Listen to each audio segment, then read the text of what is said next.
SQ ကတော့ enemy တကောင်လက်စစ်နဲ့ပြစ်လိုက်ပြီး true damage ထိမှာဖြစ်ပါတယ်။ကိုတော့တော့90 second ရှိပါတယ်။ damage ကတော့ hero level နဲ့ enemy ရဲ့ short နဲ့တွေးဖို့မူတည်ပြီးထိမှာဖြစ်ပါတယ်။ SQ ရဲ့ damage ကချီးတွေကိုပါဖောက်ပြီးထိပါတယ်။ဒါပေမဲ့ enemy က SQ damage နဲ့တိုက်ခိုက်လိုက်ရမယ်ဆိုရင်ကိုတော့ကို 40% ဒါမှမဟုတ်ကိုတော့90ရာနဲ့55ထိချွတ်ချလိုက်မှာဖြစ်ပါတယ်။ retribution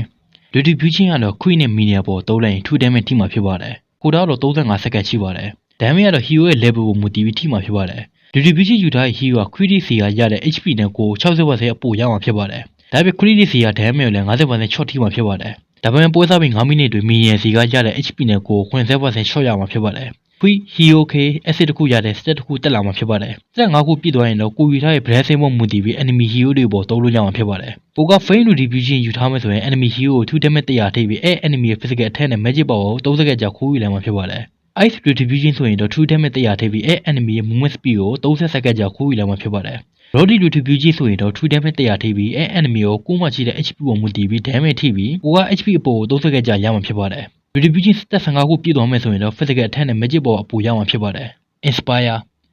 ကတော့5စက္ကန့်အတွင်း basic attack 6ချက်အရမ်းမြန်သွားမှာဖြစ်ပါတယ်။ကိုတော့85စက္ကန့်ရှိပါတယ်။ inspire ရဲ့ basic attack တွေက enemy ရဲ့ hybrid defense ကို hero level လိုက်ဖောက်ထိမှာဖြစ်ပါတယ်။ဒါ့အပြင် basic attack တိုင်းက attack speed နဲ့ magic power ကိုမူတည်ပြီး HP ပြန်တက်လာမှာဖြစ်ပါတယ်။ sprint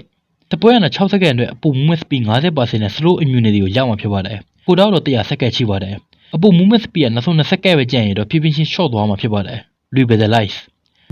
တော့5စက္ကန့်ကြာအနားမှာ ဆက်ဝဲတစ်ခုဖန်တီးလိုက်ပြီးကိုအပေါဝင်ဆက်ဝဲထဲမှာချီတဲ့ teammate တွေကို 3.5စက္ကန့်လိုက်တွေးပြနေမှာဖြစ်ပါတယ်။ကိုတော့100စက္ကန့်ရှိပါတယ်။ဒါအပြင်ဆက်ဝဲထဲမှာချီတဲ့ hero တွေရဲ့ ရှိနဲ့ HP ပြန်တဲ့နှုန်းကိုလည်း25% တိုးပေးမှာဖြစ်ပါတယ်။ edges ကတော့5စက္ကန့်ကြာရှိတစ်ခုရမှာဖြစ်ပါတယ်။ကိုတော့90စက္ကန့်ရှိပါတယ်။ရှိကတော့ hero level ကိုမူတည်ပြီးရမှာဖြစ်ပါတယ်။ petrify ကတော့အနားမှာရှိတဲ့ enemy တွေကို magic damage ထိပြီး3.8စက္ကန့်ကြာခဲသွားမှာဖြစ်ပါတယ်။ကိုတော့90စက္ကန့်ရှိပါတယ်။ magic damage ကတော့ hero level လိုက်ထိမှာဖြစ်ပါတယ်။ဒါပြင် enemy ရဲ့ခဲနေတဲ့ effect ပြီးသွားမယ်ဆိုရင်လည်းနောက်ထပ်3.8စက္ကန့်ကြာ50% slow နေမှာဖြစ်ပါတယ်။ purify ကတော့ hero မှာရှိတဲ့ negative effect အားလုံးဖျက်ပိတ်လိုက်မှာဖြစ်ပါတယ်။စပွဲချင်းနဲ့ frozen moment ကလွဲရင်ပေါ့။ကိုတော့90စက္ကန့်ရှိပါတယ်။ဒါပြင် purify က1.2စက္ကန့်ကြာကိုထုတ် immunity နဲ့15% movement speed ကိုလည်းပေးမှာဖြစ်ပါတယ်။ Feint shot ကတော့မီးနဲ့ပြစ်လိုက်ပြီးထိမိတဲ့ enemy ကို magic damage ထိပြီး3.5စက္ကန့်ကြာ30% slow သွားမှာဖြစ်ပါတယ်။ကိုတော့50စက္ကန့်ရှိပါတယ်။ damage ကတော့ magic power နဲ့အကွာဖို့မူတည်ပြီးထိမှာဖြစ်ပါတယ်။ဒါပြင်အနောက်မှာရှိတဲ့ enemy တွေကိုလည်း knockback ထိတော့မှာဖြစ်ပါတယ်။ flicker ကတော့ချိန်ထားတဲ့နေရာကို blink ခုန်လိုက်မှာဖြစ်ပါတယ်။ကိုတော့120စက္ကန့်ရှိပါတယ်။ဒါပြင် flicker ခုန်ပြီးတာနဲ့1စက္ကန့်ကြာ physical နဲ့ magic defense ကို hero level လိုက်ရမှာဖြစ်ပါတယ်။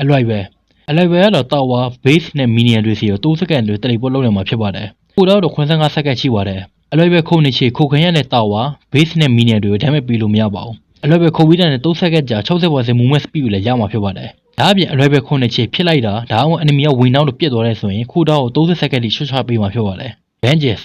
ကတော့3စက္ကန့်ကြာ dialogue တစ်ခုဖန်တီးလိုက်မှာဖြစ်ပါတယ်။ကိုတော့85စက္ကန့်ရှိပါတယ်။ dialogue ရှိနေတဲ့တော့အတွင်း enemy က damage ပေးလိုက်တဲ့အဲ့ damage ရဲ့ 40% ကို magic damage ဖြစ်ပြန်ထိမှာဖြစ်ပါတယ်။ဒါအပြင် dialogue ရှိနေချေ damage လူတဲ့ချေ 35% ကိုလည်းရမှာဖြစ်ပါတယ်။ကဲဒီဗီဒီယိုတော့ဒီလောက်ပါပဲ။ကောက်လို့နေလေပဲဆန်နေကြပါစေ။